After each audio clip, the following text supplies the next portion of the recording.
Alright, so right now I'm just heading down. I gotta go down to the DMV. Some stuff done for work. Gonna go down and get my Class A permit, hopefully. I don't really know what you guys want to see as far as video. If you guys don't mind, you know, a little every time that I can get out on the bike, bits, pieces. I can do long rides, I can do short rides. I don't know, I need to just get some feedback from the commenters.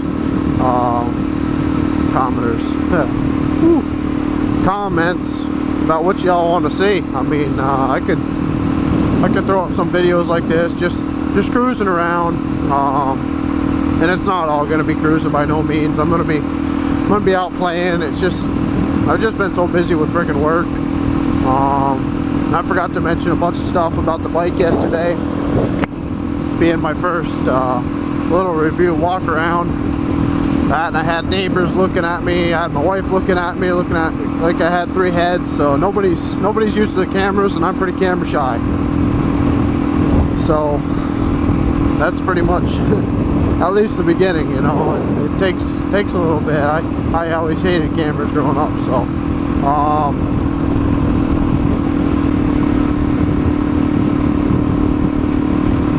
this video I'm going to be just kind of ranting and raving about what I got. I got my new Wasabi battery in here. So far it's doing good. Normally the GoPro battery, I'll be just using it for 10 minutes and the stupid thing will go down a bar right off the bat.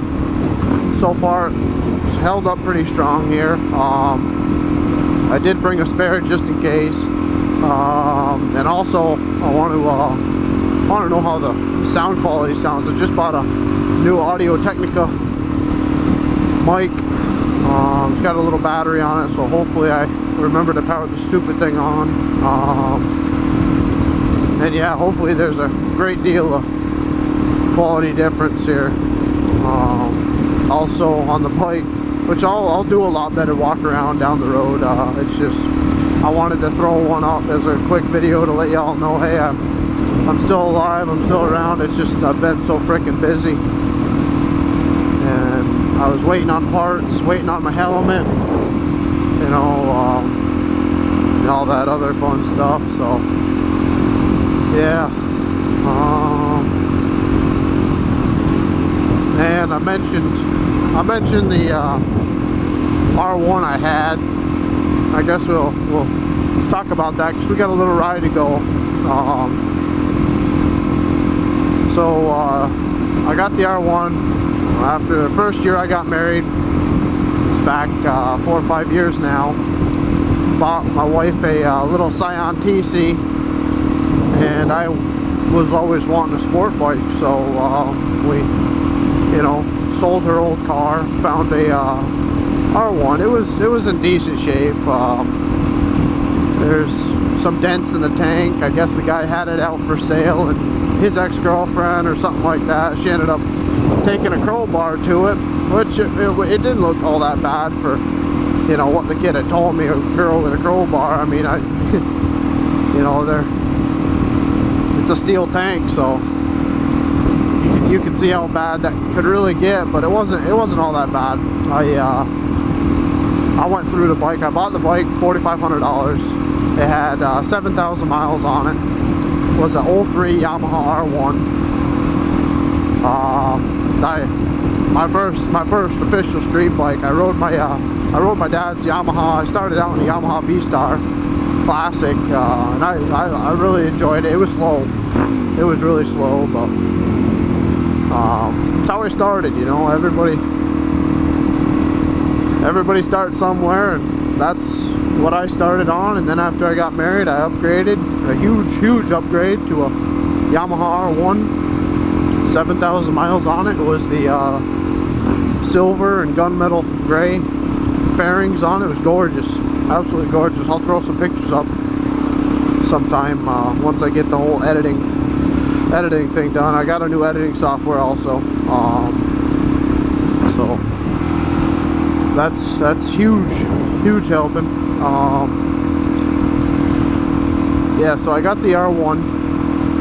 I rode it for a good year and a half, and I was in good with an auto collision center with a family. Then I kind of knew the person growing up, and I asked him, hey, if I did all the work to the fairings, to the tank, would you mind, you know, scaling the paint and mixing it up for me and shooting it? And, you know, he didn't mind doing that, so we ended up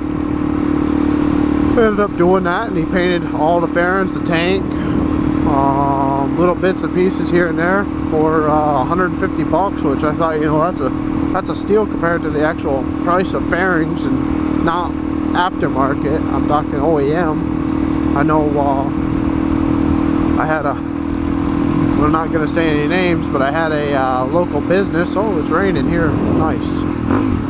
Had a local business here. I needed to get a tire changed off the back of the R1 one day. Called them up. They said, yeah, they can get me right in. So I went in, waited around. 15-20 minutes later, he comes out with a bike. And as I walk out the store, I see the bike on the side and the guy's laying next to it. Well, he didn't want to admit it, and still to this day doesn't want to admit it, that he had dropped my bike. It was on crushed stone, and he gave her a little bit too much throttle there, and she kicked out on him, low-sided it. So I said, but you know, I just spent all winter fixing the bike up, getting all the fairings done, and now I got a big old gash, and you know, the bottom fairing. I was like, you're gonna have to do something for me, pal. I mean, you know, I can't just let this go. It's my baby. So I had him order me up a fairing. I put down half, he put down half, and yeah, it was, I want to say around $350, something like that. It could have been $250, but I know what I painted to get all them fairings painted, do all that work myself, and that little dinky panel that covers from the front rim all the way back to the exhaust, because I had a low exhaust that I made up myself there. Just throw pictures of that up. It used to be a Devil full system, but I chopped it because I wanted the right in front of the rear tire exhaust on it there, the low cut. So yeah, so that little fairing was, I want to say, around $350 bucks. When I got everything done on the bike, painted, dolled up, dressed up for $100 bucks. So I couldn't imagine what OEM, what they wanted for all them plastics, and not to mention that gas tank, if I hadn't done it the way I done it. So and before I started ranting on, I was going to tell you how I went from an R1 to a DRC 400. So I don't know, it's probably about 2 years ago. I worked for a beer company, was driving truck. One weekend they wanted me to merchandise for them. Merchandising is you just go from store to store and rotate the back stock, and pull it all forward. Son of a gun, it's windy. So I was heading from Hannaford over to Price Chopper, and it just happened to be the week of the FLW, which, big bass tournament we have up here on Lake Champlain. And I was just driving down a straight 2-lane road, and a bass, one of the FLW tournament boys in his big old truck, I think it was I don't know, a Ram 3500 dually with a beautiful boat, pulls up next to me and kind of guns it a little bit. And I was going over the speed limit at the time. I really should have thought about what I was doing. Well, he never seen me, pulled out or cut me off. I T-boned him, ended up blacking out, I don't remember, but I do remember running around the Advanced Auto parking lot like a chicken with my head cut off. So much pain, just, you know, not thinking about what happened. The bike got mangled up in good shape, real good shape. It wasn't total. It was probably around $100, $200 less than being totaled, but so I got the money from that. I was out of commission for a good 5-6 months. Well, maybe less. I don't know. I didn't ride the bike for at least 5-6 months. So I screwed up my shoulder, had a concussion. Obviously, what the heck else? Tore all the ligaments in my ankle, road rash down my thigh. Yeah, I was a very, very lucky boy.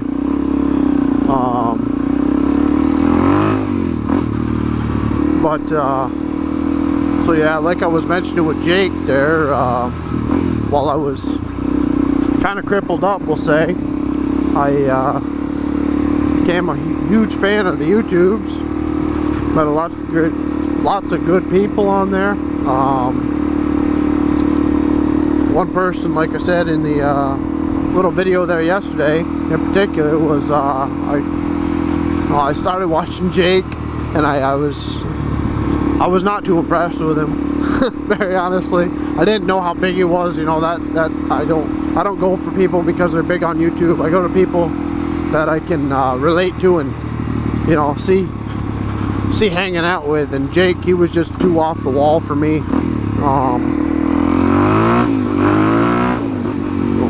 I don't know, too wiry. You know, I kind of started watching Jake thinking, how could somebody act this way? I don't know.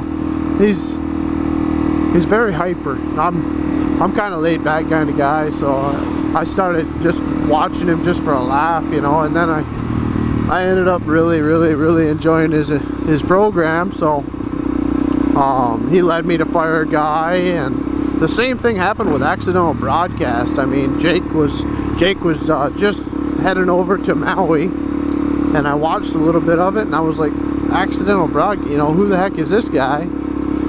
And then I started watching him a little bit, and I was like, yeah, he's just a little bit too life is perfect, you know.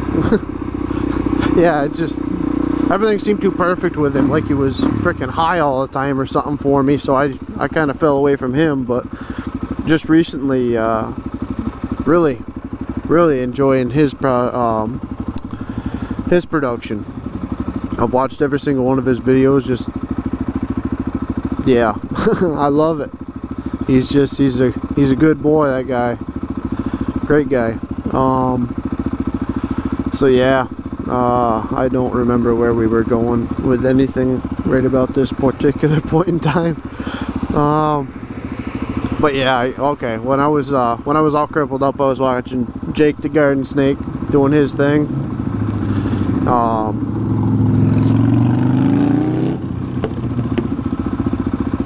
Come on, light. Jake's doing his thing. And he started talking about in one of his videos there how he had lost an R1, well, and didn't lose it. Somebody came and stole it. Well, it was chained to a pole or something ordeal like that, and saying that he was looking for a cheap bike, so he found his DRZ, and from him going from a DRZ or a R1 to a DRZ, and how much he enjoyed it. And you know, I mean, the speed is one thing. Wheelies, you got that with a DRZ. You got that with an Enduro. The biggest thing you're losing is speed, and speed really only gets you into trouble. But it's not 186 like I said with the R1, but yeah, that was an animal, and that animal ended up eating the side of a truck. So I guess the Lord did have a lot better plans for me, and that was not one of them. one of them bikes that was going to be in my future all that long. So I ended up trading that R1 without doing anything to it. The kid wanted to make it into a drag bike, so he was looking to get rid of his DRZ. It was from New Hampshire or something like that, and I gave him a shout, asked him what he wanted to do, and he said he wanted to do a straight up trade. He didn't care what the bike really looked like. He, you know, as long as it ran, the frame wasn't bent up. That was really all the stipulations. We went and met over in Vermont. Both drove halfway over about Montpelier or something like that, and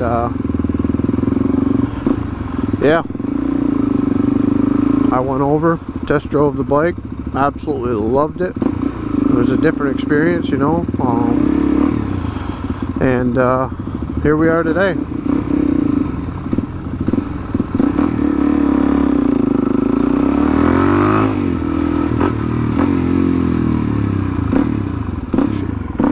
Gotta go this way.